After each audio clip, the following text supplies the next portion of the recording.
You're listening to Cosmic Cousins Soul-Centered Astrology.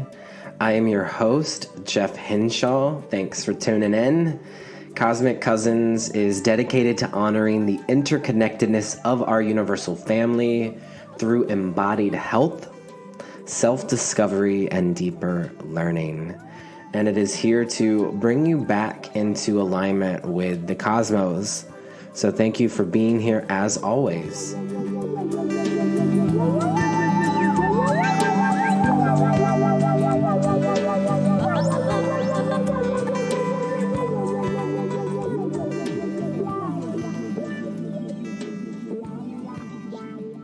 Hey, Cosmic Cousins. I hope this podcast episode finds you well, wherever in the world you may be. I'm trying something new for this episode. I'm currently sitting out by the ocean on the eastern side of the big island of Hawaii for this Gemini Full Moon episode, which is what we're gathering for to honor.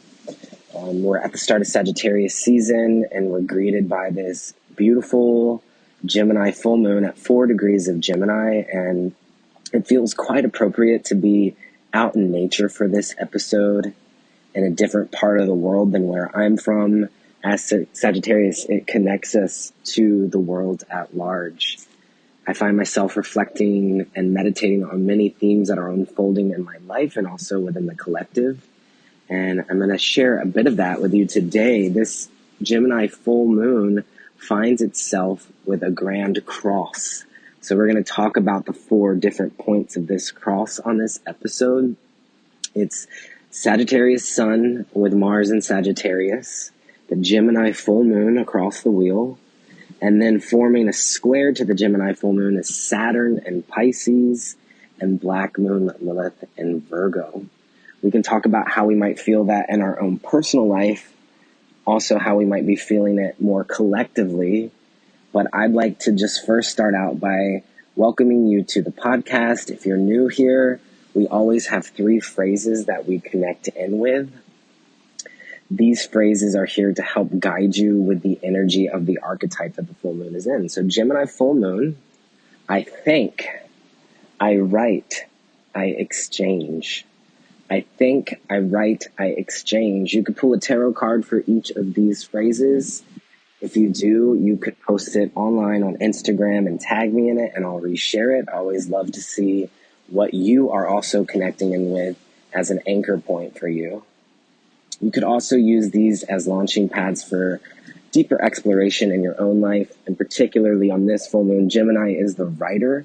So this could be a time for you to really sit down and write about what these phrases are bringing up for you, and also what these different themes are bringing up for you. And so this Gemini full moon, it finds us in a precarious position. The Sun and Mars are currently in Sagittarius. They're hanging out with each other. So we may be feeling a certain ambition, which is Mars, towards our pursuit of a uniting truth, Sagittarius. The sole mission of Sagittarius is to build a bridge between religions, philosophies, and cultures of the world.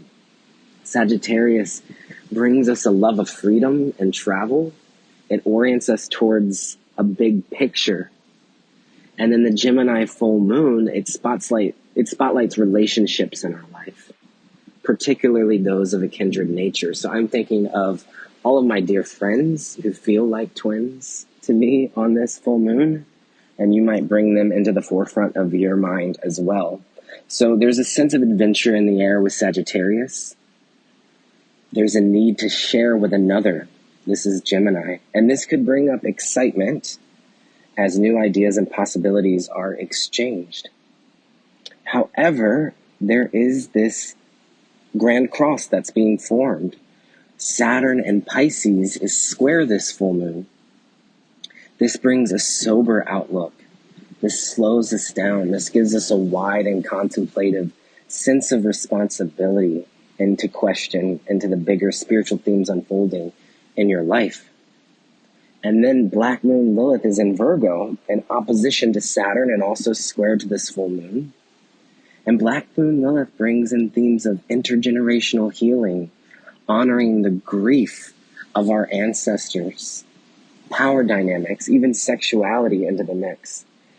With Black Moon, Lilith, and Virgo, there could also be a bit of rebelliousness when it comes to Virgo themes. Rebelling against your work or your offering, rebelling against your health. So the shadow of health and well-being may also be brought to the forefronts of our minds. So a question I have for reflection for us on this full moon is, how might you fully honor your spiritual and emotional needs while also opening yourself up to new beginnings in matters of the body, heart, and mind? Again, how might you fully honor your spiritual and emotional needs while also opening yourself up to new beginnings in matters of the body, heart, and mind? So if you're able to, under the light of this full moon, at some point, you might find that journaling or writing out poetry or lyrics or spending time brainstorming and bouncing ideas off of another person could be helpful. This will help to allow spaciousness to honor and process your emotional world while also making room for new expansive horizons that await. So for me, just being out here, I didn't mean to be out in nature today for this podcast episode, and I hope that the sound quality is okay. I'm recording this through my iPhone, but there was something going on at the place that I'm living at right now. Like yard work was happening and a lot of exchange of conversation. So I knew I wanted to record this morning. I'm recording this Sunday morning, November 26th. And the full moon, the exact time of the full moon is 1:17 a.m. Pacific Standard Time, Monday, November 27th. So later tonight is the full moon. And again, it's found at 4 degrees of Gemini in 51 minutes. So I knew I wanted to record this in the morning. I had everything set up and ready to go in the newsletter and for the podcast, and I didn't want to wait around until all of the commotion subsided at my place. So I was like, okay, I can just go sit out by the ocean. So I'm trying this out, trying something new, which Gemini might inspire. But now that I'm sitting here, I'm sensing into the astrological energy around me and nature, which that's the thing, is the 12 signs of the zodiac. Each are represented somewhere in nature and in the world around us. So this is an opportunity and a placeholder for us to really feel into how these energies might greet us in the world. And so I'll start with Sagittarius Sun. It's Sagittarius season. Happy Sagittarius season to those of you who are Sagittarius. Happy birthday. Sagittarius Sun. The Sun is in Sagittarius.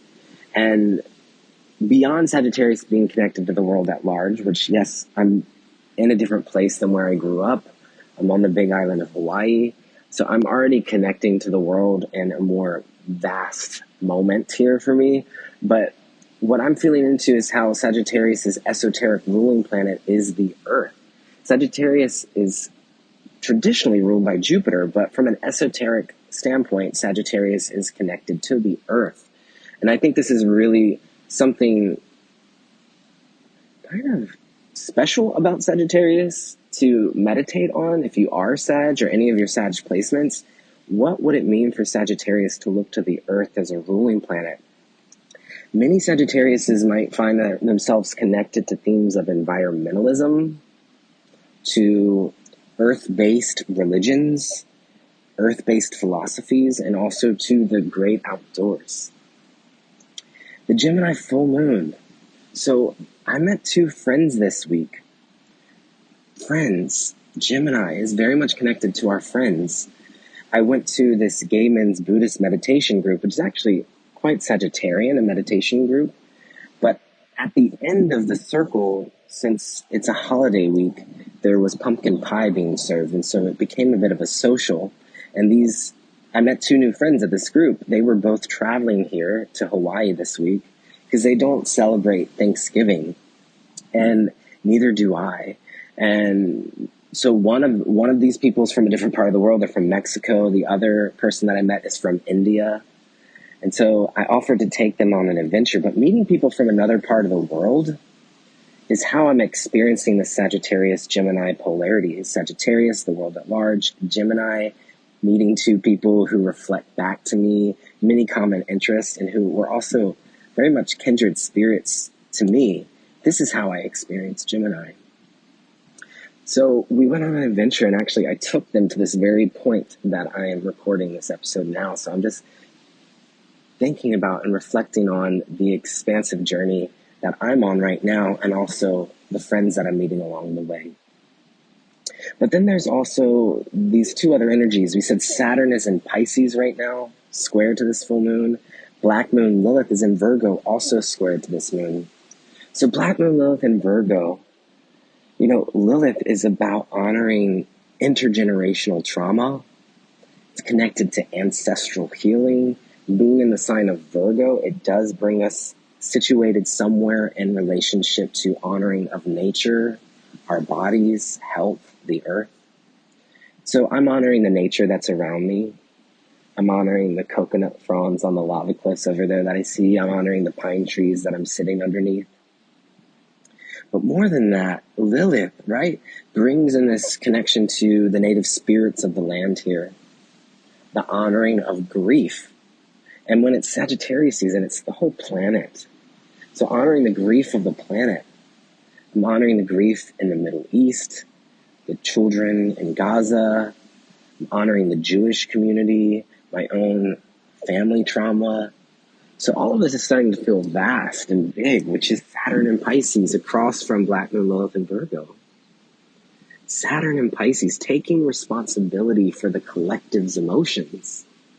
Pisces is collective emotions. So I look out at the vastness of the ocean in front of me. You might even be able to hear some of the waves crashing up against the cliffs. I also look to my right, and there's this altar of someone who recently passed away in the community that I'm currently living in. So Saturn and Pisces encourages us to slow down, to honor the spirit world, to honor the collective's emotion. And interestingly, there's a very Gemini full moon energy around this Saturn and Pisces moment for me. Because again, I look to my right and there's an altar of someone who recently passed away. And this person, this altar to a dearly departed, feels Gemini because the person who passed away shares the same name as me. His name was Jeff, and he also hosted full moon fire ceremonies on the cliff's edge that I'm recording this podcast episode on. So it's not lost on me in this moment that me honoring the full moon with you all in this way, in the same place that Jeff, who recently passed away, honored the full moon with his community here. So there's a message from Gemini around the cosmic twins we each have around the planet. Even though I never met Jeff, I have heard stories of him, and a piece of him lives on in me. So there might be some sort of synchronicity or cosmic reflection of other people in the world that might be sharing their truth in similar ways to you. And so I'm reflecting on all of these different themes: the vastness of the ocean, our dearly departed, ancestral healing and trauma, the expansion and desire to see the world and to use our energy to pursue truth that unites the world, and how the relationships and interactions we have with other people also facilitate in that dialogue. So things to do for this full moon is to be present with yourself and your breath. Gemini is connected to the hands, the arms, and the lungs. Surrender the need to have it all figured out. Saturn and Pisces is reminding us of that. Be gentle with yourself and each other. Lilith and Virgo. Virgo reminds us to be gentle and nurturing with ourselves. And so as difficult as it may seem in this moment, this full moon is spotlighting a lot of major themes that have been unfolding for us in 2023. And it's asking us to lean in with greater trust and also forgiveness. Everything is unfolding as it will. You are exactly where you are meant to be. You are loved more than you ever know. So breathing all of that in on this full moon, I will share with you now the Gemini esoteric phrase. I see my other self, and in the waning of that self, I grow and glow. I see my other self, and in the waning of that self, I grow and glow. So I want to share with you just a little prayer that was printed on a piece of paper at the Gay Men's Buddhist meditation group that I went to earlier this week. And it feels like a very Sagittarian prayer. And so you could breathe this into the lungs as I share it with you.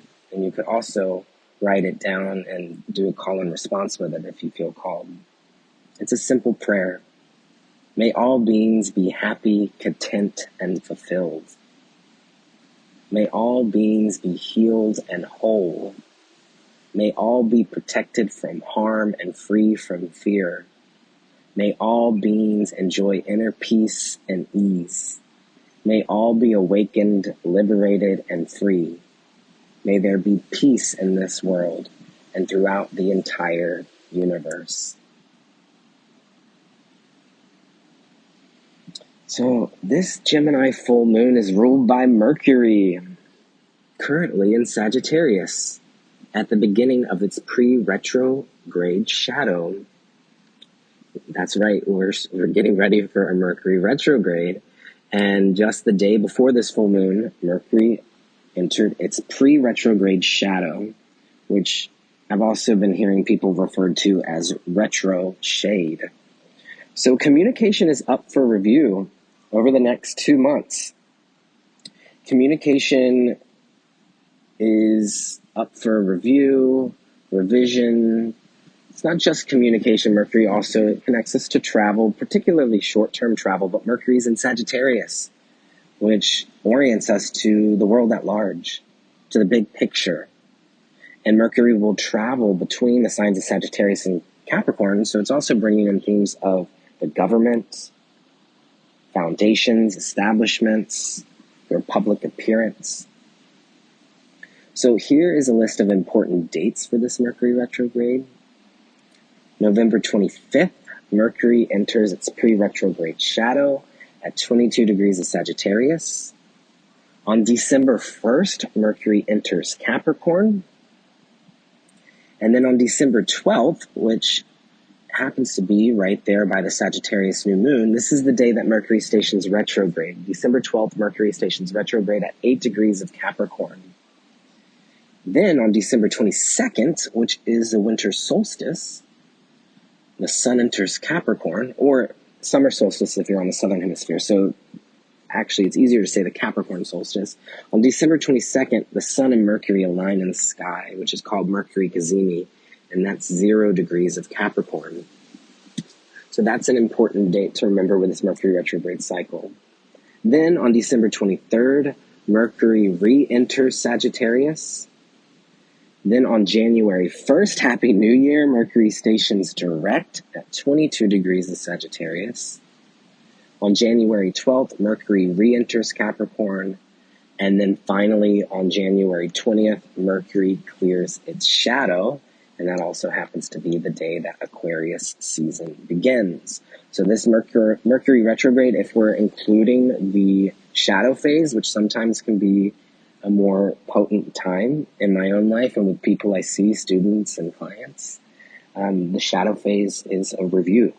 So again, November 25th, Mercury enters pre-retrograde shadow, and Mercury clears its shadow on January 20th.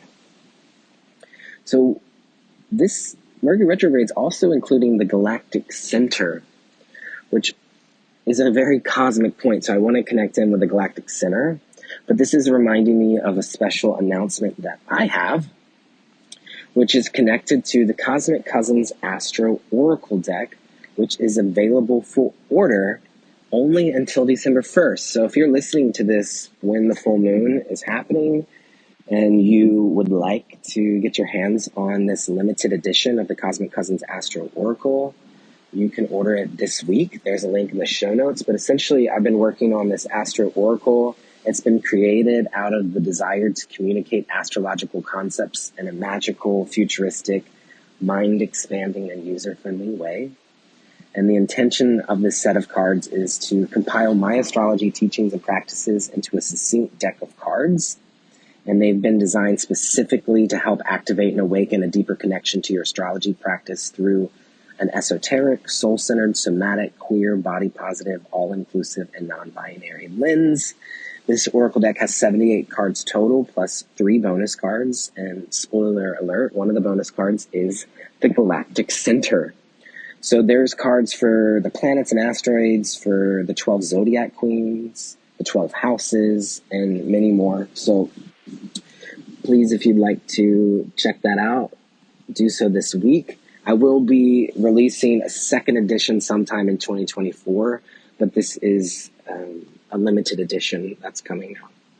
And so I'm bringing that up because it's very much connected to this Mercury retrograde cycle for me. I'm releasing it while Mercury's in Sag. Mercury enters Capricorn. I place the order. Then when Mercury re-enters into Sagittarius, I will likely be shipping those out to you. And by the time Mercury re-enters Capricorn, which again, Mercury re-enters Capricorn January 12th, you will likely have an Earth Capricorn in your hands to use. So again, Cosmic Cousins Astro Oracle deck is open for pre-order. I wanted to connect in with the Galactic Center because anything that transits the end of Sagittarius is connected to the Galactic Center. The Galactic Center, for those of you who are more cosmically inclined, which if you're listening to this podcast episode, you probably are, the Galactic Center offers us vocabulary around cosmic themes.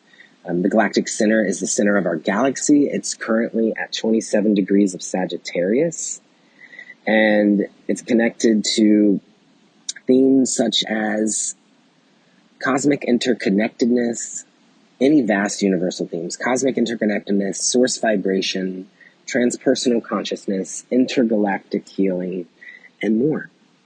And so this Mercury retrograde cycle greatly involves the Galactic Center, so I just wanted to bring it to your awareness. With Mercury conjunct the Galactic Center, I'm going to give you the dates that Mercury lines up the Galactic Center. It's going to line up the Galactic Center 3 times during this Mercury retrograde. With Mercury conjunct the Galactic Center, vast cosmic insight is made available to you if you take the time to quiet enough and to tune into it.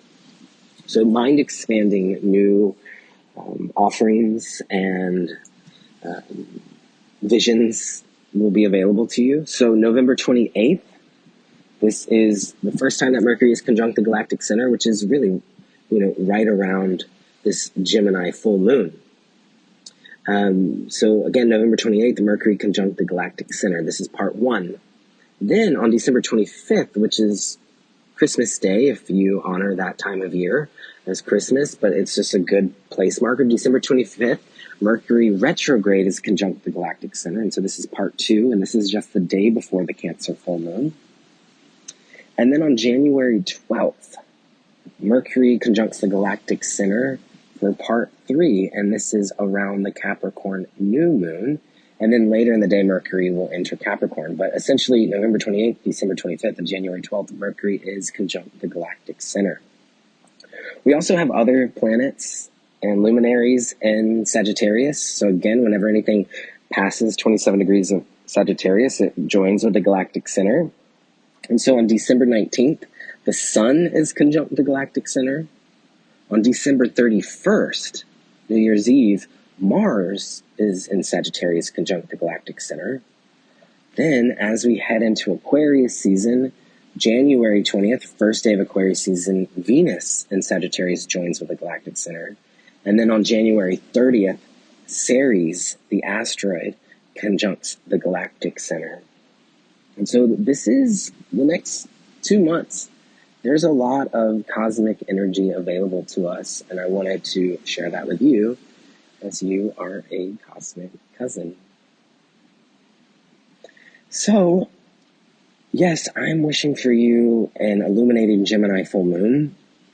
We're ready to transition into our conversation for today, which is with someone who has all these mutable energies that we're talking about. But Sarah Lyn Rogers is our guest on the podcast today. Sarah is a Pisces sun, Virgo moon, and Gemini rising. And on this week's podcast episode, in honor of the Gemini full moon, we are going to explore Sarah's poems from her debut full-length collection called Cosmic Tantrum. And so we observe these poems through the lens of Gemini. Sarah Lyn is a New York City-based writer and editor from the San Francisco Bay Area.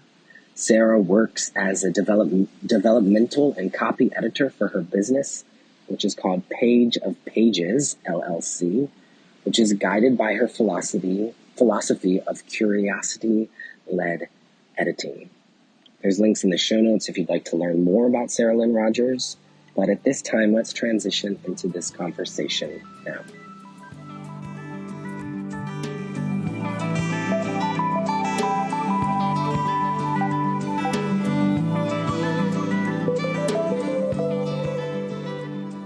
Okay, Cosmic Cousins. Today I am gathering with one of my favorite Gemini risings, who is an incredible poet and also did the Brooklyn Fools Tarot journey back in 2016. We connect through tarot and also astrology.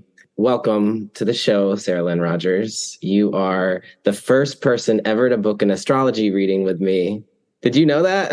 I don't think I knew that. I knew I was way back in your starting days. I offered astrology readings, but you're the first one to book under the title of Cosmic Cousin. So I always think of you as that. You're like the original Cosmic Cousin. So cool. Yeah. And I dug back into the emails to find your birth chart. And I was kind of even looking at the graphics of it. It looks so outdated now. That was 6 years ago. It's amazing how technology is continuing to progress. Yeah, I'm so curious to hear what you have to say 6 years later, how it compares to that beautiful recording you sent me so long ago. Yeah. Well, I think one of the things that has definitely advanced in my practice is the asteroids. So we're going to talk a little bit about the asteroids in your chart today and how that relates to your work as a poet. You have this new book, poetry collection that's coming out in early 2025, which I'm learning from people who are in the publishing industry how long-term publishing can be. Yeah, it's the longest, slowest. So I finally got to announce it, and we're looking at probably February 2025, which feels like forever, but it's not never. Yeah, well, that's really exciting. It's very cosmically aligned because I actually was guessing it was February 2025 based off of the transit. So I want to talk about that with you a little bit today too, of what's going on around that time and how it relates to you, particularly as a Pisces. So Let's first connect in with your big three. You're here for the Gemini Full Moon episode because you are a Gemini rising, but you have some exciting other energies in your big three. Could you share with us your sun, moon, rising? I'm a Pisces sun, Virgo moon, Gemini rising. So all the mutables and all opposites.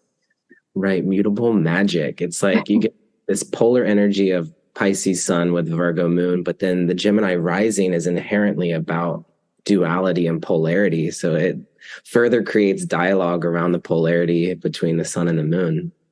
And we had been planning on having you on it was either a Virgo full moon episode or a Pisces full moon episode or something like that. And then somehow we landed here on the Gemini full moon, which feels really appropriate, especially as I was exploring some of the poems that you sent to me last night. I felt a lot of the Gemini themes in there. So we're going to connect in with some of your poems.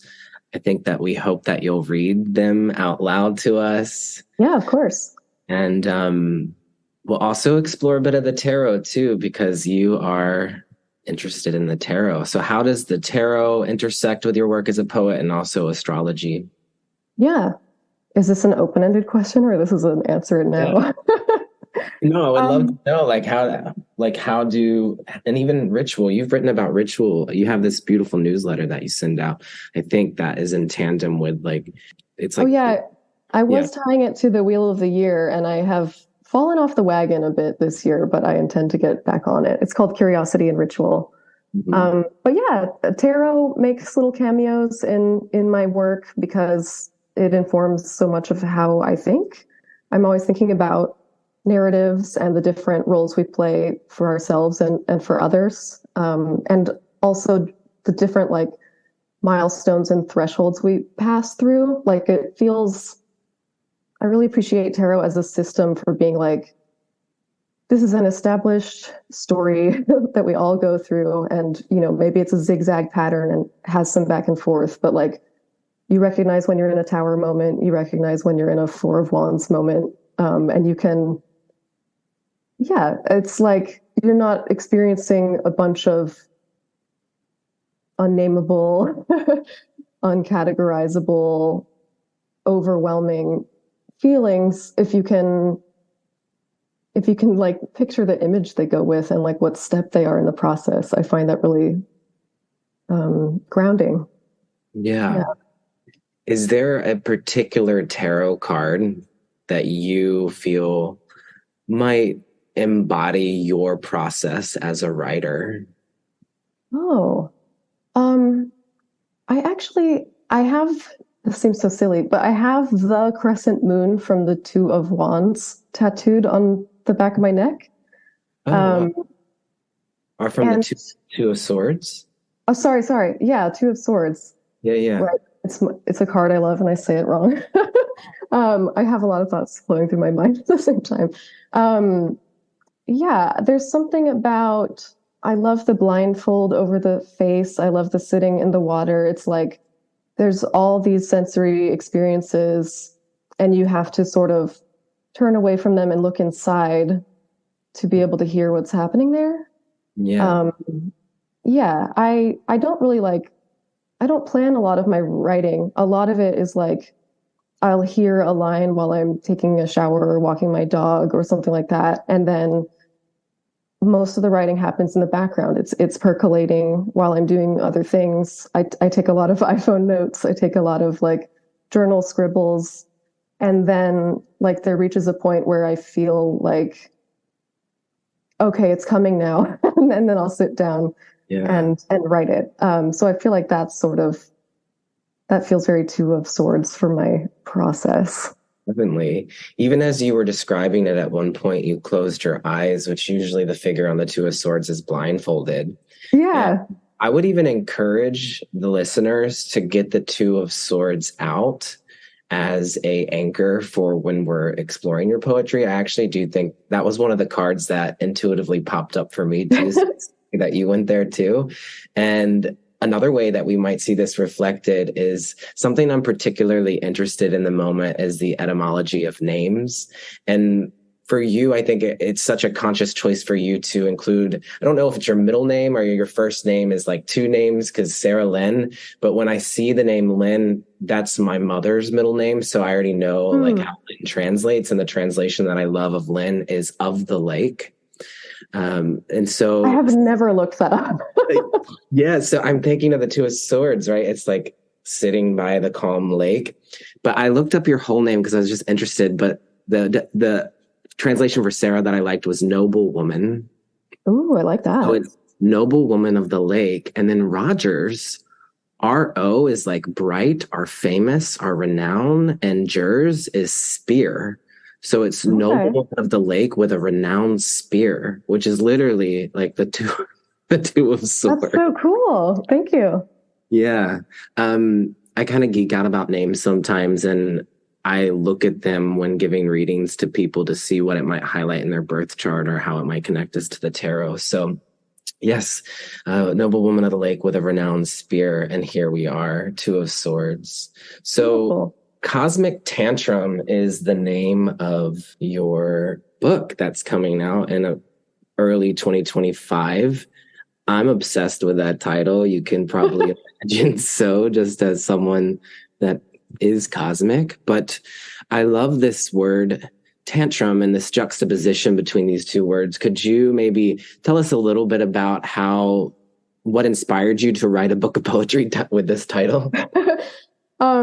So funnily enough, I wrote and then burned to the ground an entirely different poetry collection, pretty much, with the same title. And it was, I feel like, when you're a baby poet or a new writer, the first major work you put together is maybe just like every poem you've ever made. You realize like, oh, I have like maybe 40 of these now.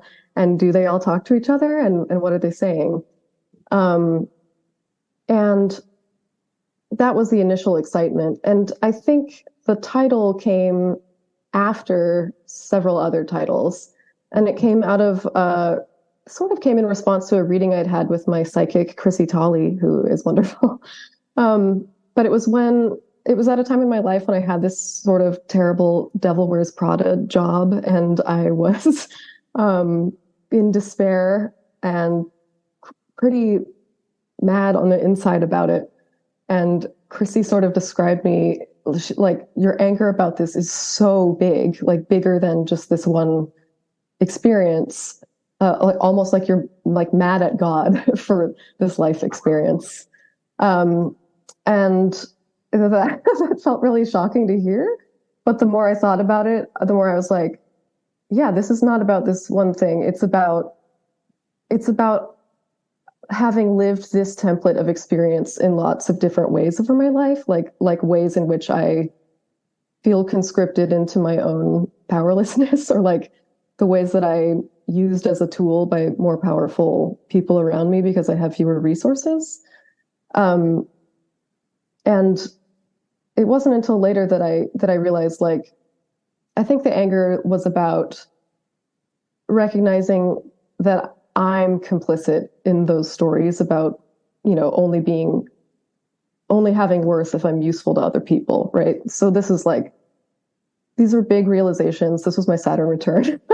And I love the idea of having a feeling so big that it looks like maybe an explosion in the stars. Or just like, this is happening not just on a human level, but it's so bigger than just me, this feeling. So that was sort of the idea behind Cosmic Tantrum. And I affixed it to this older poetry collection, which was largely a very quiet, introspective, reserved poetry collection. And the more time I spent with it, like over years, I realized like only a couple of poems in the collection felt true to the title. And I was so drawn to what the title was doing for me. So I ultimately scrapped all but like 4 poems and then rewrote the new what is that feeling? What am I unpacking? What can I let the work feel as big and dynamic and even as bratty and full of refusal as this title feels? So that's how that happened. Wow. I'm so inspired by the way that you went about this process. So let me kind of reflect back a little bit just to make sure I'm getting it right. Yeah, I really unloaded a lot. No. Well, it's big, it's cosmic. I love it. And Tantrum, you also mentioned like being a baby poet, and you even drop in the title of one of your poems, like something about the baby too. So there are these like themes. Oh, yeah. And while you were talking, like I have Mercury and Pisces, so my mind just kind of flows everywhere. While you were talking, a song came to mind, which is by someone who is a Virgo sun with a Gemini moon and a Gemini rising. So cool. That's beautiful. And it's Florence and the Machine. And she has this song called Big God. And it's like, I don't know that one, but she's so cool. Yeah, you need a big God, big enough to hold your love. And then she also has a song called like Cosmic Love or something. But there's something about like Florence and the Machine came in when you were talking, which I'm always, music is something that inspires me always. I'd be curious to learn if music inspires you or other art forms. Oh, I love music. Yeah. And I'm feeling your Pisces nature. Pisces is so cosmic and expansive and otherworldly. And then Gemini is the ability to hold the contradictions of the world we live in. And so even just the title Cosmic Tantrum has a lot of contradiction within it. Yeah. And I asked you to choose a poem that you thought might be the quote unquote most Gemini poem. And you selected one, and I thought maybe we could explore that one together. Yeah. Okay. Yeah. Do you remember which one you chose? Yeah, I do. I have my little document up. When I asked you that question, what went through your mind? Because when you responded to the email, you put little squiggly lines as asterisk stars by the most Gemini. Most Gemini. Yeah, that's my that's sort of like my making fun of myself formatting, or it's like I'm adding extra drama onto a phrase. I was like, though, literally following your directions, but then I was like, here's my most Gemini poem. Totally. And emails like because in your work. Like correspondence over email. There's a lot of tech in my work because it feels absurd to me that this is how where life is lived out for a lot of us, or where so much of our lives are lived out. And it seems silly to like pretend that poetry exists in a world saved from machines. I don't know. Yeah. I don't know exactly what I think I knew right away that I wanted this poem. I actually was trying to just limit it to poems that have been published at journals already, because when your work is under contract with a publisher, they are in charge of what you're allowed to publish, like republish. Right. So I just didn't want it to get weird, and I just combed through ones that have already been published. Oh. And so that narrowed it down for me. Okay.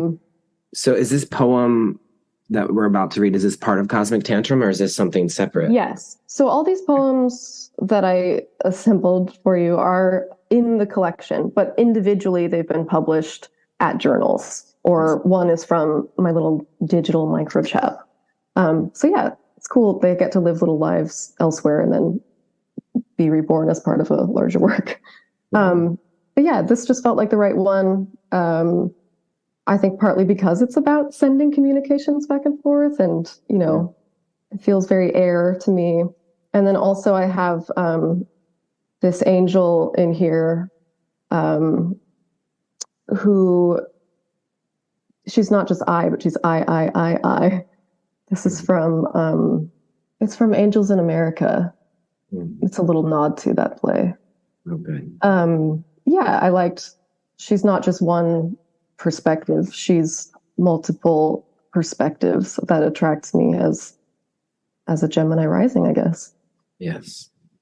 Okay, I'm going to go ahead and read it. This was originally published at Hobart Magazine, and it's called I Could Signal Dominance in Email Correspondence as Trained, but the concept is offensive and I'm baby. To retain your power, drop the I, said somebody dead, whose wife probably typed his manuscripts. She might have been a tree, a shooting star, otherworldly spirit in a house dress. Maybe was. We'll never know. Nobody took dictation for her shit. So weary of the phrase, the industry.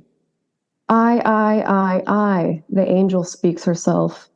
In a gay fantasia on national themes, her light dimmed that it might be visible to lesser eyes. Don't tell me not to be an I. Be what? Somehow imposing conduit for info passed direct to consumer. I am not. There is only one I in Sin Eater, and only one wrong way to eat a Reese's. Not safe for work. Slogan, eyeless dialect of business. The boys' club learns withholding, their eyes, much information, between power stances at some seminar. With each dropped eye, the glass coffin ascends, unburdened of a viewpoint. Sacred invocations for the ages. Okay. Confirm receipt. Under review. Not at this time. Wow. Let's start first with the title. There's a lot in the title itself. I could signal dominance in email correspondence as trained, but the concept is offensive and I'm baby. Yeah. So there's all these like self-helpy business articles about basically how to command more control over other people, an idea that I find abhorrent.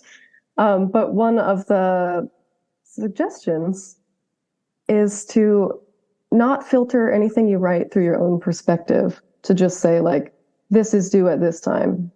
This is happening here. This is how it is. And not say like, I need this from you at this time. I thought it might be like this. I'm wondering about this. which is like completely antithetical to how I do everything. Maybe we'll talk about this later, but like as in my work as an editor, I'm always filtering things through my own experience, and I recognize that it's one subjective experience. So all of my comments are filtered through me, because me is the only lens that I have, and it's a limited, narrow human lens. I can't encompass everything.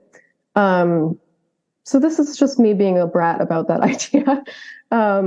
And then I love the phrase, I'm baby. One of your previous guests and also Brooklyn Tarot homie, Ada Narada, has, she's a meme queen, and I'm going to mess it up, but she has this like meme where it's, I don't know, Jigglypuff or one of the Pokemon being like, I'm baby is a response to a world in which we are like extracted from without being nurtured and blah, blah, blah. And she got interviewed in maybe The Cut or another kind of absurdist humor, cool magazine like that, just being like, it's this idea, maybe, I think I connect to it as somebody who felt like a parentified child, somebody who had to be very responsible and, keep track of things, somebody who was a pleasure to have in class, that energy. I feel like I'm baby is how I feel when I finally let my guard down and I feel safe and comfortable, like in my home environment and with people I trust. It's sort of just like, I can be all these systems and fit within these institutions because I have to, but on the inside, I'm like a tender being who deserves care. Yeah. Yeah. There's a lot of Gemini themes in here. And for one, Ada Narada is also a Gemini too. Yeah. So feel that in their work. But the title itself for me, and that's what I love about poetry too, is it's like, I was sharing with you maybe before we got on the call, but I'm not always the best at responding to emails right away. And I work for myself, so I do have the flexibility to answer emails in a way that feels genuine to me. And I'm not kind of like put in any kind of, I don't have to assert dominance in an email correspondence in any way. Yeah. The title itself to me conveyed a sense of just like maybe internal conflict with societal pressures and the duality of how we hold all of that. Yeah, for sure. Which is very Gemini. And Gemini is also a sign that is connected to preschool through 12th grade. So it is. Wow. Kind of is like the baby in some ways. It's like an early education is Gemini, whereas Sagittarius, the polar sign, is higher education. I don't think that means Gemini is like limited to only early education, but just the process of intellect and learning is Gemini is somehow connected to these earlier stages of development. So that's where my mind went. But I also think Geminis hold this duality of being very intellectual and logical, while at the same time being a bit playful and imaginative and even nostalgic. And even you bringing up like, I don't remember if it was Furby or Kirby or like... Oh, Jigglypuff.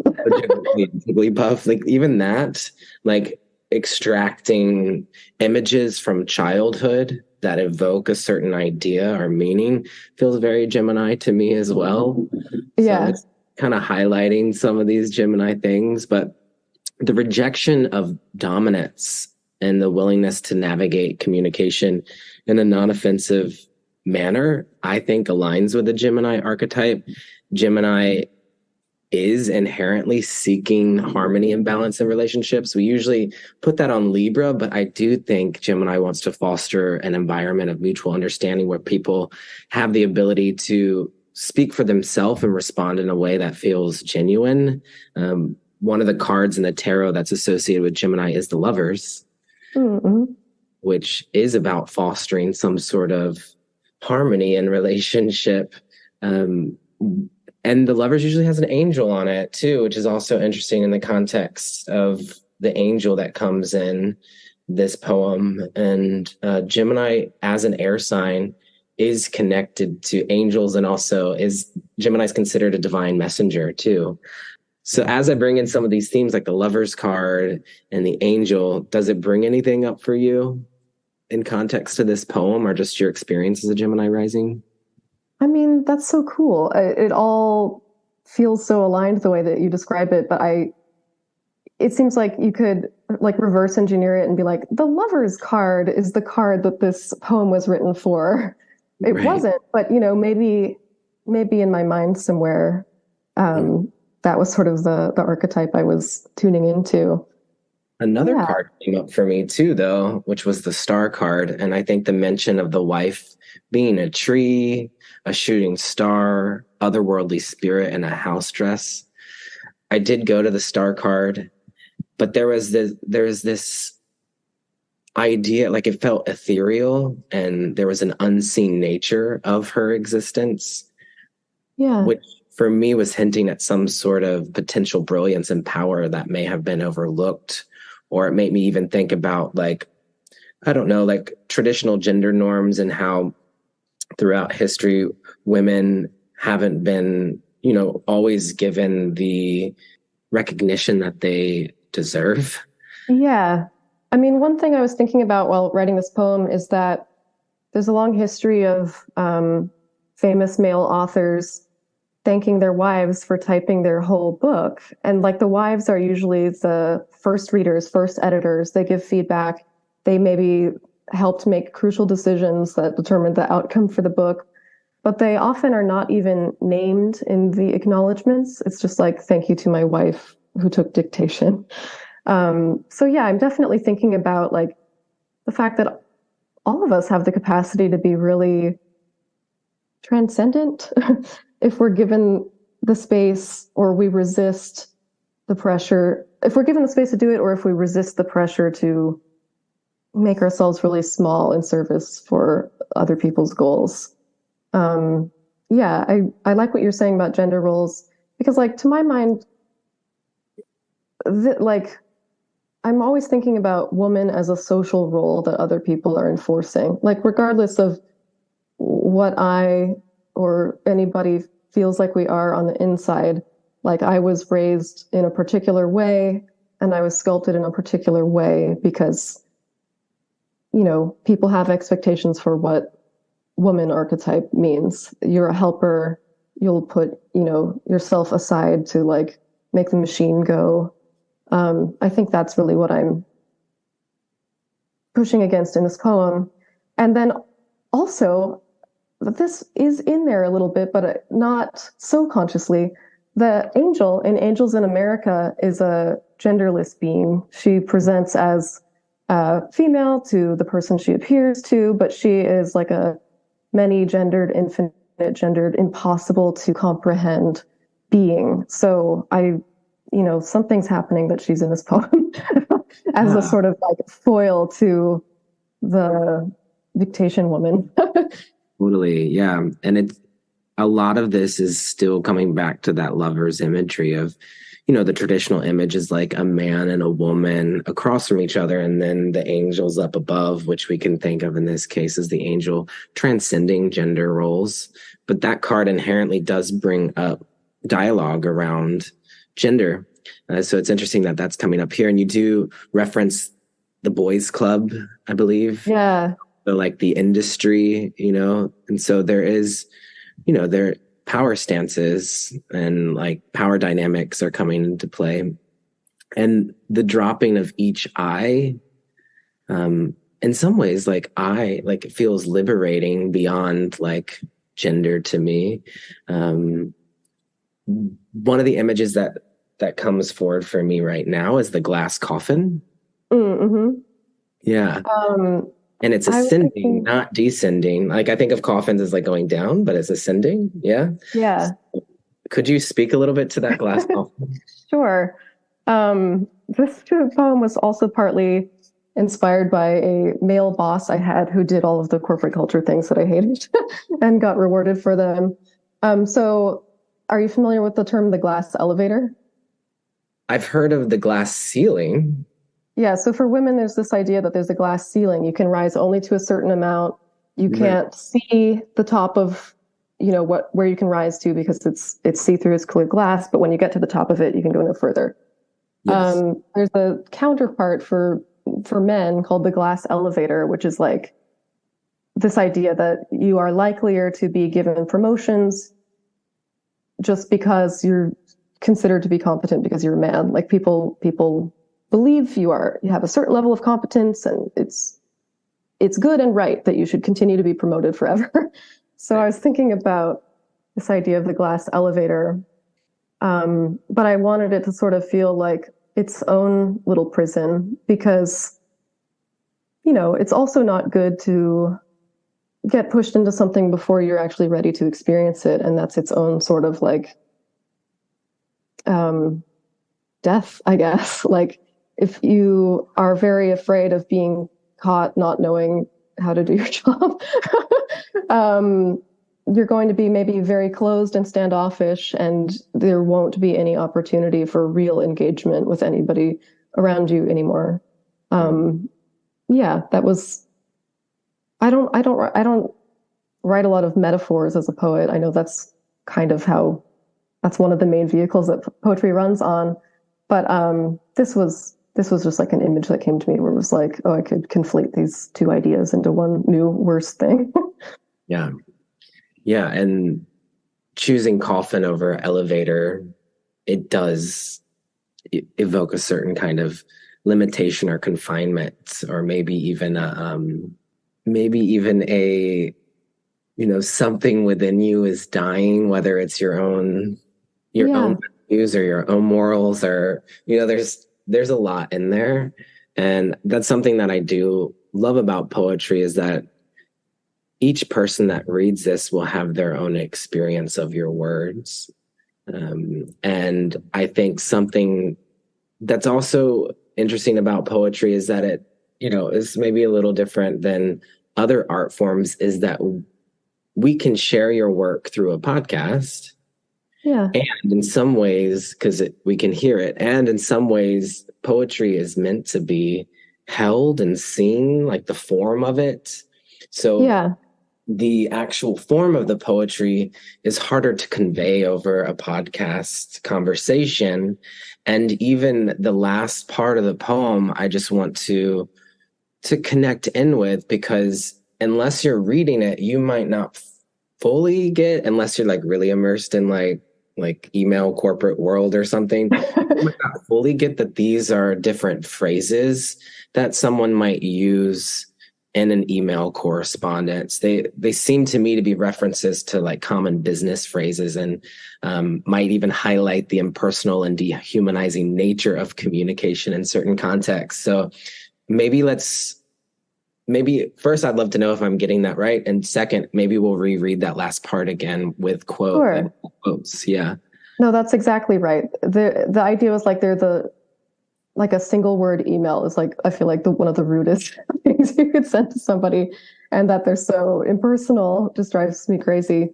And yeah, the bratty thing I was doing there was comparing them to sacred invocations, which is like, these phrases will not be remembered or important like in the future. Like they don't evoke anything. There's nothing inside these.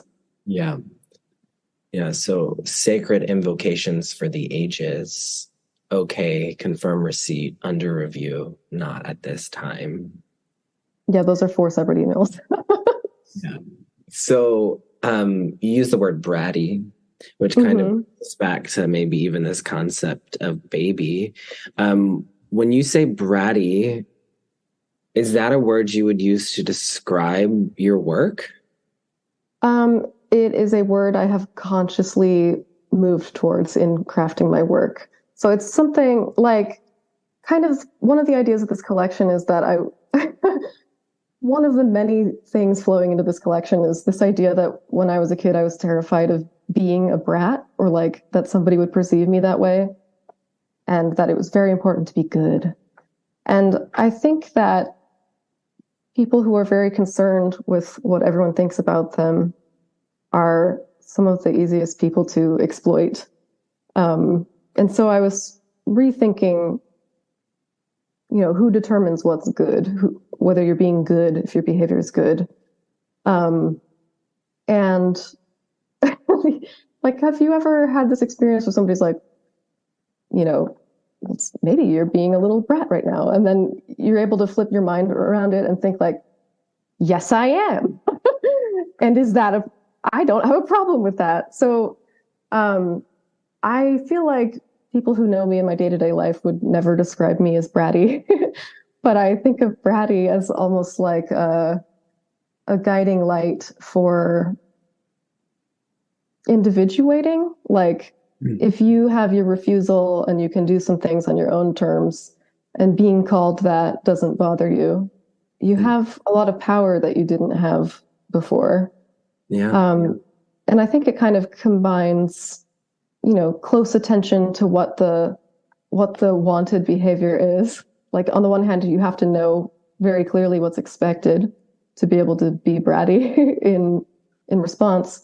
And on the other hand, have a sort of like freedom and irreverence to be able to slip out of that net. It's something I don't think I do very well, but I am increasingly attracted to, and really wanted to capture in my work. Yeah. And, in writing about it, maybe embody it a little bit more myself. Yeah.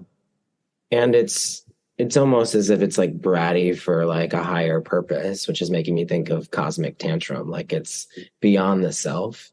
And there's something about art, at least from my own experience, that I often think of it as an opportunity to explore shadow work, which is a Gemini theme. And what I mean by shadow work here is it gives you an outlet to express the parts of yourself that you might not normally in your day-to-day life. And so by being irreverent through your poetry in a way that's also smart and witty and consciously aware of the world around you, it allows you to maybe release or transmute the anger that you might have, the frustration, the rage. So do you find that your poetry allows you to express parts of yourself that you might not in your day-to-day life? Yeah, for sure. But I think I didn't realize that until after I had written what I thought this collection was going to be, and then was like, oh, I think I'm actually more fun and weirder than this. And I'm not allowing those impulses to come forward. So this was more about leaning into like, am I swearing in these poems? Yes. Am I, do I compare somebody's bad energy in one of my poems to like a fart? Yes. I feel like there's a level of like polish and calmness that moving through the world requires of me, or that I feel it requires of me. That's the most frictionless way for me to try to move through the world. But on the page, people are only spending time with me on the page if they want to. So it's happening on my terms, and I can make up my own rules there. And if you don't like it, you can leave. I don't really feel like I have those terms of engagement in my day-to-day life. Like, well, if you don't like it, just leave. There's a lot of like, there's a lot of maybe internal brattiness that I don't express. Yeah. I like this word polished that you used. And I think it's actually going to kind of segue us into this next poem. And it's making me think of the texture of some things that are in this next poem, which you talk about amethyst and jasper, which crystals aren't always necessarily polished.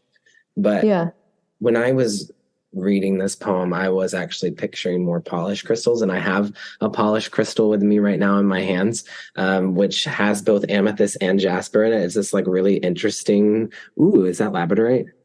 This is a specularite, which I think is like basically like pencil lead, but polished. Interesting. I would associate pencils with Gemini too, just like cool. writing. But here I have this one, which actually has amethyst and jasper in it. It's like 7 different stones that have been kind of sliced and cool. into one stone. It's kind of bizarre, and I just kind of wanted to share it with you. I love it. So we talked about the Lovers card in relationship to the previous poem. And something that I love about tarot is that it is always evolving with the times, like the archetypes are continuing to grow. And so more modern depictions of the Lovers, which again, the Lovers is Gemini's card, show an individual looking at themselves in the mirror. And it becomes more of this internal or reflective state for Gemini versus the like man and woman, Adam and Eve in the Garden of Eden. Like it's evolved over time. And that's how collectively people have started to interpret this energy. And so I'm bringing in the more modern depiction of the Lovers into this. I love that. Because you also reference a mirror in it, which is a very Gemini image. So the next one that I have for us in my list is the content is supposed to burst from the container. That's right. Okay. And that one was originally published at Dream Pop magazine. Thank you. And it goes like this. I cover the void with crystals, piling over it with amethysts and jasper. In the center, not a pit, but a dark mirror. Scry in it and find your face. I cover the void with bones. Some kind of person must feel a way about them. Bones are not void. Bones suggest beinghood, had once beenhood. I cover the void in Besame lipstick, the good shit, in tiny gold tubes. Could a void give you a name brand? Probably. I cover the void with cinched waists, shoulder pads. Nightly I embalm the void. If nothing else, it will be succulent. I cover the void with tarot cards, which are also emissaries to the void. They return with dark mirrors. To know the void is to know almost nothing. I cover it, and nobody can see what they can't see they're not seeing. Yeah, I mean, this poem, actually hearing you read it, was actually pretty relaxing for me. I wasn't necessarily expecting that. Partly was it stressful when you read it alone? I don't know if it was stressful, but I didn't want it to end. Like it felt like I felt relaxed listening to you. Sure, maybe it's because of the different images that come forward are things that bring relaxation into my life. Like the different crystals and the tarot, but then there's also this interesting kind of juxtaposition with maybe like name brand fashion or something that comes in here too, which in some ways feels like the opposite to crystals and tarot cards in my experience. So I'd love to talk about what inspired this poem. Yeah. This one feels sort of like, have you ever had an identity crisis that's like, who am I really on the inside? Is there anybody in here or is it just empty? That's sort of, this is an anthem for you. That's sort of the feeling in this poem. And I was thinking about things that I, identified with, or like, what do I think, what are some images or things that feel like me or mine or, feel related to who I think I am. And, I was thinking about external things. Like you can think of me as a person who likes crystals or a person who reads tarot or a person who dresses in a particular way. But these are all external things and they don't really say anything about the interior. Yeah. And then I also have here that the tarot cards are emissaries to the void. So they're the messengers that can visit on the inside and come back out. But then, what they have to show you is only as much as you're available to see. It makes me think of, you kind of brought in meme queen energy into the previous poem, and like memes and like tweeting and social media I've often heard referred to as like screaming into the void. Yeah. There's a bit of that taking place in this poem, especially here. The more I hear you talk about it too. And now I am seeing how like crystals might also connect us to, you know, a certain name brand or lipstick, that they evoke a sort of like aesthetic that might be connected to one's identity or self-worth in some sort of way. Yeah, the phrase that came to mind just now was like, don't look at me, look at what I'm looking at. Yeah, so that's interesting with the dark mirror too. When you say the dark mirror, what are you referring to? Is that all? I don't have one of these, but there are scrying mirrors. They're made out of like black obsidian and they're polished, very shiny. And, you know, people can gaze on them the way that you might like gaze on a bowl of water or the ocean. And like that's supposed to be an oracle.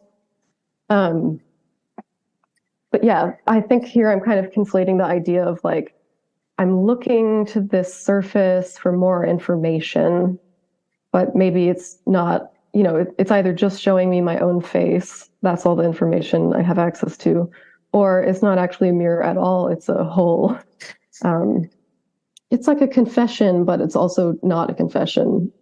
The confession is like, I don't know what I'm hiding, but I'm going to hide that I'm hiding it. Mm-hmm. Yeah, and the title, the content is supposed to burst from the container. Yeah. For me, it's implying there is like a sense of liberation here, but also maybe a void at the same time. Yeah. The word supposed to, like that phrase, like kind of is, it implies something different than if it was just the content is bursting from the container. Yeah. That actually comes from a poetry workshop I took from the poet Angel Nafis, who is wonderful. And she was describing like, why do we use forms in poetry? I don't really. A lot of these are free form, free verse. But I love me a good sonnet. But the idea is like you can build a constraint around language to make your language more productive. Like if you have to work within these rules, you can actually, your brain maybe comes up with more interesting solutions than if you had all the options in the world. And so she thinks of the container as like an invitation to write something that's so like big and expansive that it resists the container.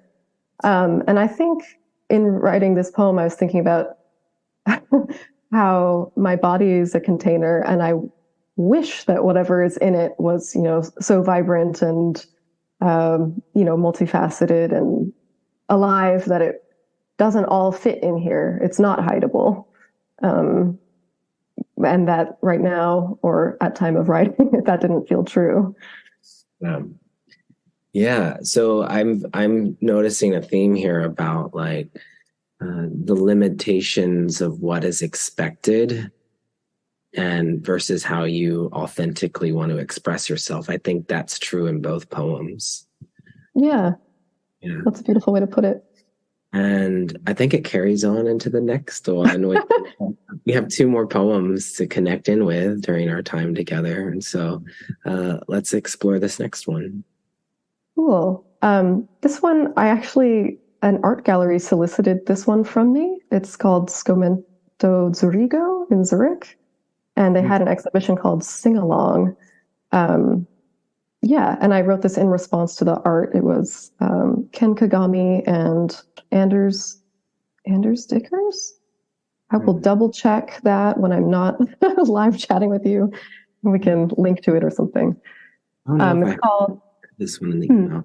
Yeah, I thought you said the title. I was wrong. Oh, not yet. It's called You Are Instructed Not to Ask What It Is. You might say, tell me about this. And there are clues. What's biggest in the frame? How many fingers? For some reason, the sky won't touch the ground. That's fine. Don't worry over details like that. Worry over your own self, skin and hair, this form that won't conform or be obscured. Have your edges ever felt so distended? In childhood, you were, like any of us, geometric, book of unlined paper, no marks. Adults wore their experience like Scotch tape dragged across the carpet. They picked up lint and flecks, mysterious bumps, things you felt you oughtn't be able to see. Someone started it, experienced, equated with obscene. How a folded page can never unknow the line. How the mouth's assembly line uproots the teeth you can't repot. You can't go back, but you must go. Some days you feel like a raw hunk of meat, set with wire and electrified. Some unseen hand pushes a button, makes you twitch. Some days a piano squashes you cartoon flat. You spit keys, cannot blow out your candles. Some days are deep sea dives, gathering specimens to understand. To understand what? The answer. In your mind, you build construction sites. You drive one of the frightening machines. Here, you can lift impossible weights, break down and discard. Nothing too much. Back to skin, looped image of a face someone would give you. Lip curl of yuck, ugly sneer. An expression for lint, loosed teeth, and errant pube. Why would somebody so often hand you this wordless alphabet of disgust? With a child's pride, as though passing a craft into your hands. I made this. I made it for you. Yeah, more exploration of this idea of Gemini and its connection to childhood or the inner child, and how it may be balanced with the nature of becoming an adult. Yeah. What was it like for you to read this one out loud now in context to when you originally wrote the poem? Do you find that your own experience of the words evolves over time? I think so. This one was interesting. It's an ekphrastic poem, meaning it's responding to artworks. So partly when I'm reading it, I'm thinking of the art that I saw while I was writing it. A lot of them are sort of referencing these sort of blobby, hairy drawings that Ken Kagami made, and these really interesting, like found piece sculptures. And Anders Dixon made these sort of like composite sculptures out of what seemed to be like construction materials and string.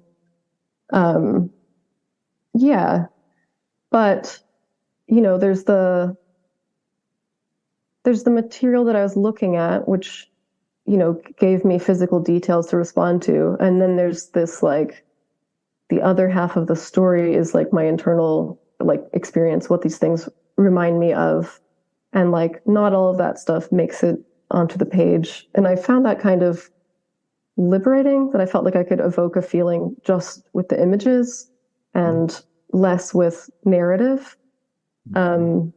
Yeah, I feel like that's kind of Gemini, a little tricksy, to be like, I'm showing you, but I'm not showing you. I'm telling you, but only as much as, you know, you can pick up.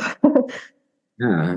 Well, even when you say make it onto the page, when you say that, it reminds me of, you know, being like the page is like being squashed cartoon flat, or like it makes me think of, there's this interesting juxtaposition or duality in that it suggests that it's not necessary to worry about certain details, like the sky not touching the ground, which is also flat, some way like a flat surface, while at the same time you're also bringing awareness to certain details, like I think like pubic hair or something like that. Yeah.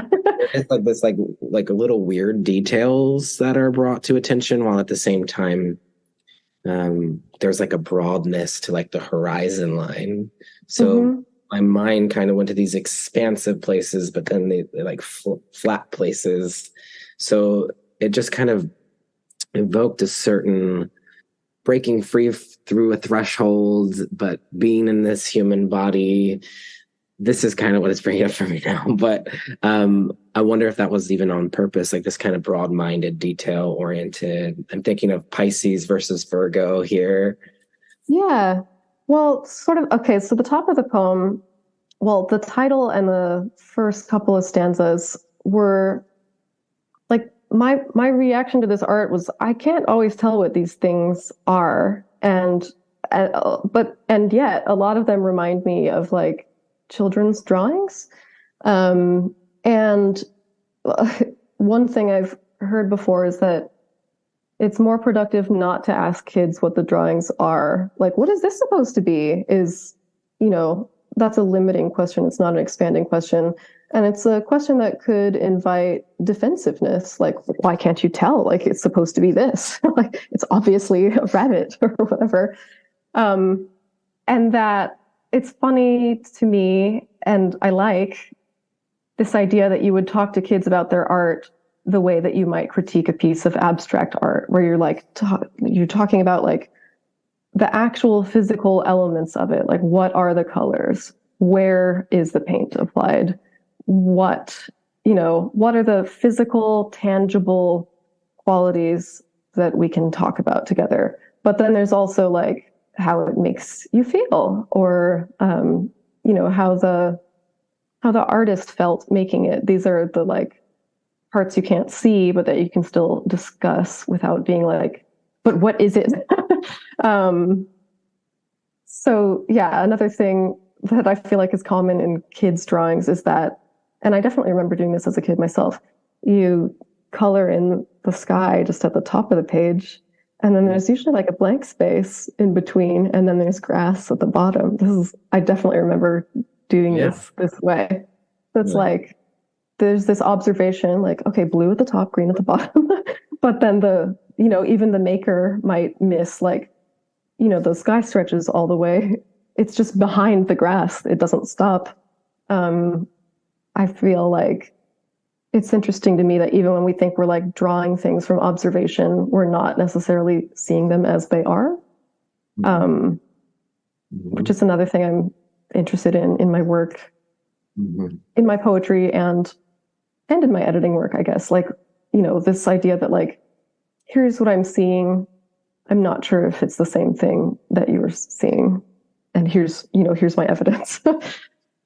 It's giving me deeper understanding of the title, which again is, you are instructed not to ask what it is.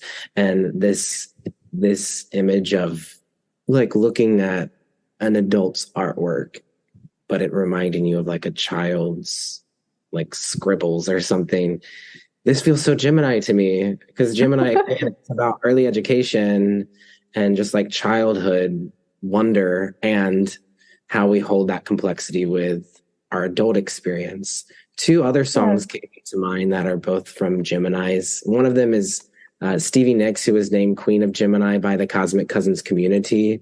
And she has this line, it's iconic. It's, "Oh, mirror in the sky," which here we are talking about the sky again. Yeah. "What is love? Can the child within my heart rise above?"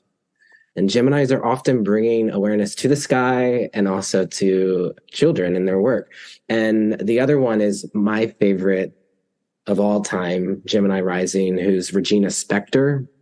And she has a line, "The sea is just a wetter version of the sky." Yeah. I remember that one. These images were coming into mind just hearing you talk about it. And you kind of, you were talking about a little bit about like, you're not instructed to ask you were instructed not to ask what it is, being like in an art gallery. Yeah. And kind of observing, this art form. And, I'm wondering like, if you ever feel that as a poet, like, how do you handle feedback or criticism regarding your poetry, especially to those who maybe aren't as attuned or studied in the art of poetry, kind of like myself, like having this conversation with you right now? Yeah. I mean, it's funny. I feel like most poetry readers are poets. So there's sort of this like echo chamber feeling where we're like writing them for our friends and we're interested in their feedback.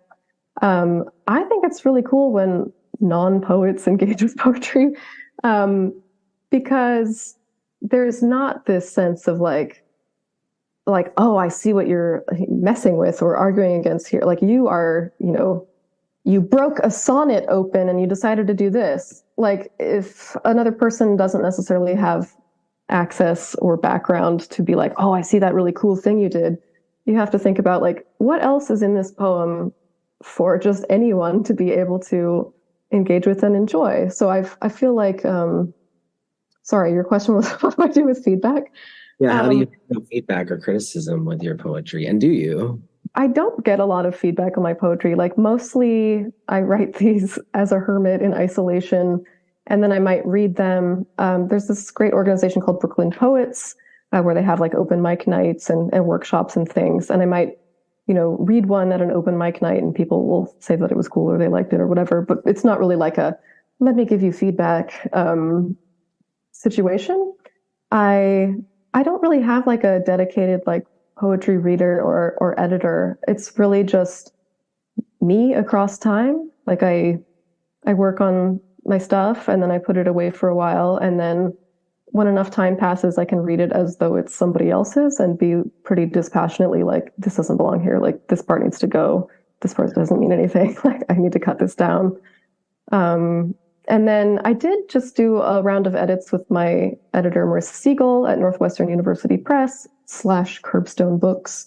But her edits were very like pretty tame copy edits, and they were all given to me as like, everything's optional. Like, everything could be fine the way that it is. If you agree, keep it. If you don't, feel free to ignore it. So I probably save between like a third and half of her edits.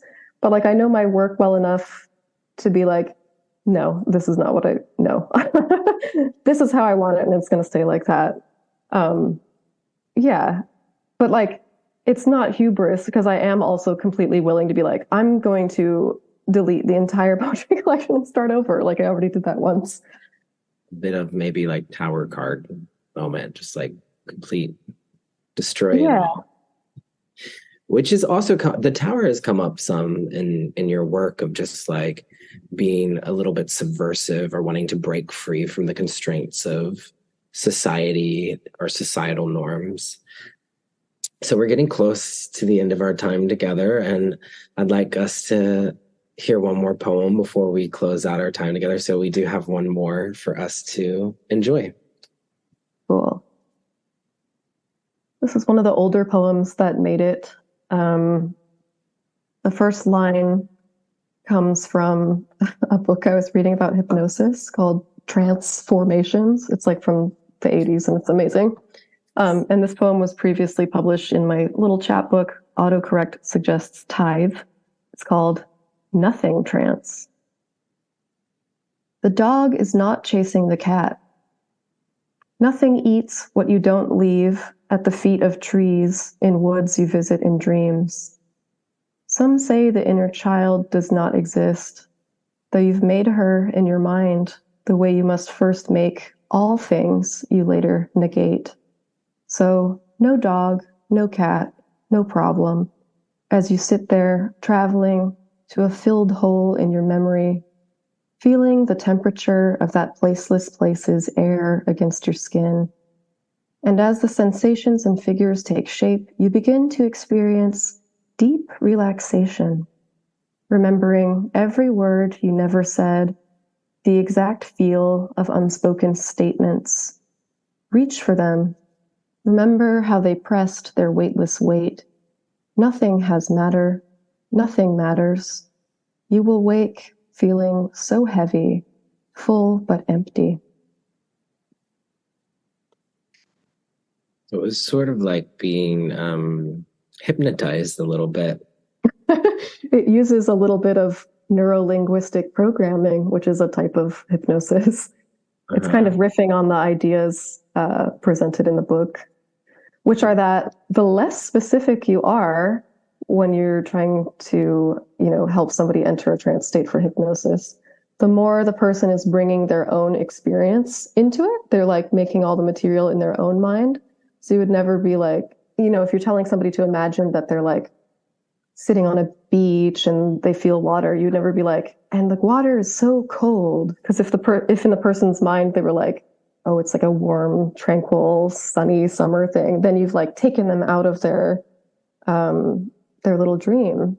So I think this is so interesting because in poetry, you're supposed to be very specific. You're supposed to give people images. You want to give them something to hold, something to see. And hypnosis is like the antithesis to poetry. It's like you give just the sketch or an outline of an idea so that the other person invents it all for themselves, really. But I was also thinking about memories that feel like lost opportunities. So that's what I'm kind of talking about with the like, remember all the things you never said, the exact feel of unspoken statements.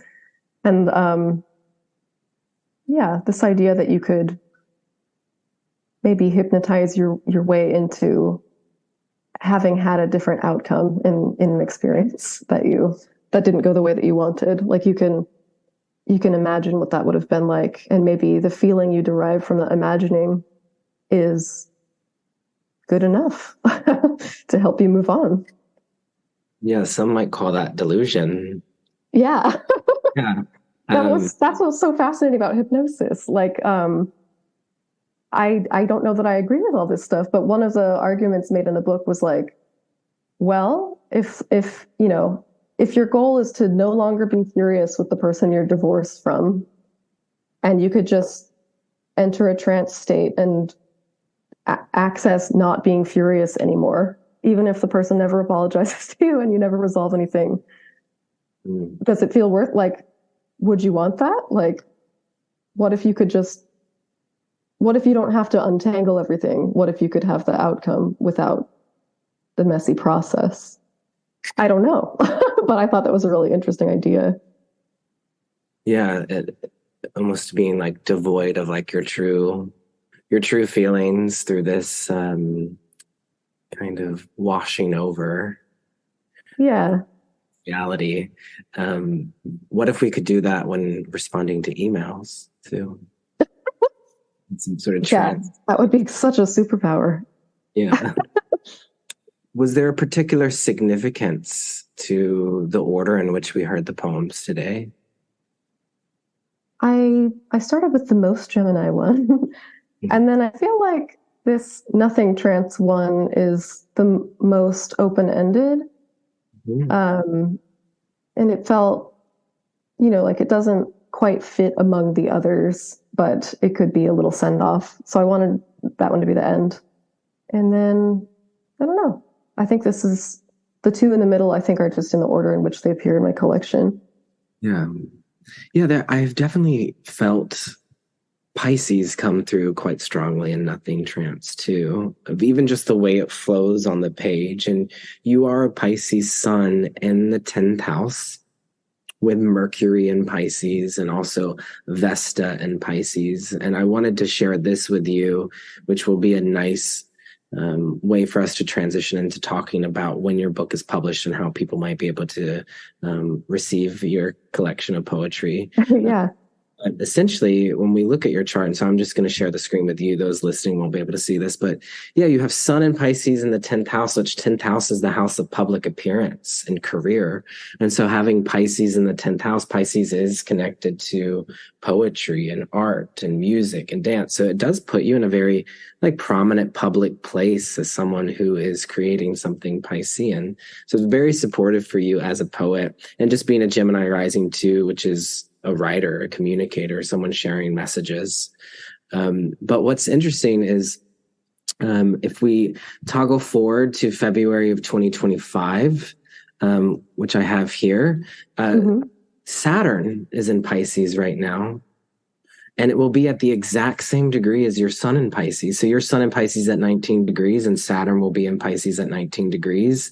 This is February 17th, 2025. And Saturn brings structure and form and brings things into the material. So cool. Actually like having something like physical coming out in the world. And also the North Node of Fate will be in Pisces at that time too, which indicates that 2025 is a year of evolution around Pisces themes for the collective, but also for those who have Pisces energy will be evolving through Pisces at that time too.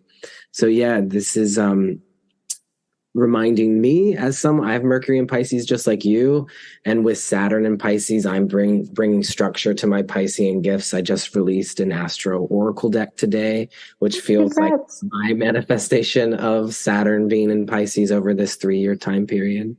So I wanted to share that with you, that you are cosmically aligned. Love that.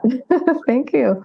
And how might people get in touch with you? Where can listeners find your book, Cosmic Tantrum, and connect with you to learn more about your work? So basically everything happens through my website, sarahlynrogers.com. They're all easy names, but people spell them all kinds of ways. So I'll just spell it really quick. SARAHLYN, just one N, ROGERS.com. And that's where I have editing services available. The book, will not be ready for a while. You can guess that pre-orders will be available like 4 or 5 months before the book actually comes out. So late 2024. I'll definitely announce that on my site. I also have a newsletter, Curiosity and Ritual. You can find that on the contact page on my website. It's a Substack. And so the book's not out yet, but I have started doing paintings for each of the poems in my collection, where I also include like a little bit of the text. And I have the first 3 of those up now, also on my website. So if you're interested, one of the poems I read today, the content is supposed to burst from the container, is a art print too now. I think that does it. Yeah, and I'll put a link to Sarah's website in the show notes, Sarah Lyn Rogers. Also, again, noble woman of the lake with a renowned spear. Love that. Thank you so much, Jeff. Thank you so much for spending this Gemini full moon with us. And until next time, safe travels. We're actually recording this kind of like a week and a half before the full moon, because you're about to go on some sort of travels, right? I'm going to Japan. My husband made like a little 10-minute cartoon that got accepted to a film festival there. And we were like, well, we could just cash in our credit card points and get flights that way. So it's a very last minute, not really. It's happening. We're going, and it's going to be a good time. Awesome. It's actually very aligned with Sagittarius season. Sagittarius is the sign connected to world travel. Oh, perfect. The Gemini full moon. Gemini connects us to our lover, our partner, our cosmic twin, so to speak. So yeah, you're having a very Sag season coming up, and I hope this Gemini full moon is good to you. Thank you. You too. Thanks so much for having me.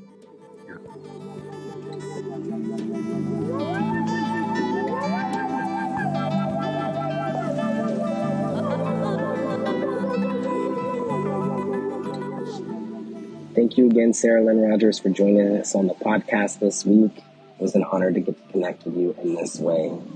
And thank you to all of the listeners. If you'd like to support the podcast, you could become a Patreon supporter at patreon.com/Cosmic Cousins. And also, if you'd like to get your hands on the first ever edition of the Cosmic Cousins Astro Oracle deck, you could place an order now until December 1st, and you'll have that by the new year. Sending you off with a lot of love, cousins. Take sweet care, and remember, deep breaths.